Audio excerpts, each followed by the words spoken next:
Hello everyone, and welcome to the English Teacher's Guide. So everything you need to know in order to achieve perfect marks for the new AQA English Literature Paper 2, and we're focusing on section C, question 1, which is the unseen exploration. Now in the previous video, we've gone through how to plan this response, so I'm not going to waste your time by telling you the structure of the exam paper, because you've seen it in the previous video, or the mark scheme, or the method you should employ.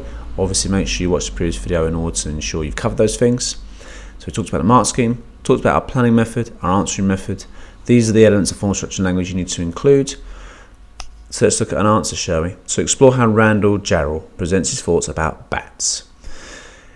In his poem Bats, Randall demonstrates that on a literal level, bats are amazing creatures who work tirelessly for their offspring. In a wider sense, the poem also explores parenting in general, demonstrating that children depend totally on a loving mother. 3 points, no time wasted. There we go. So as mentioned above, Randall shows us that he thinks that babies are totally reliant upon their mothers. This is immediately evident when the child is described as naked and blind and pale. The listing of the child's vulnerabilities helps to show just how vulnerable the small bat is, as it cannot see where to go and is able to protect itself from the cold.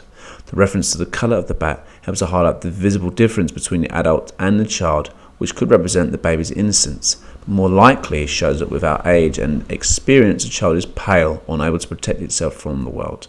Furthermore, Randall's use of one stanza shows that the baby is unable to live alone, so it needs to completely cling to the mother to survive. This dependence is also shown by making the baby the passive member of many sentences. Her baby drinks the milk she makes him, which again helps to show that just like our children, all babies are vulnerable and need protection. So there, in that point, you can see I've got language analysis, structure analysis, analysis of form as well.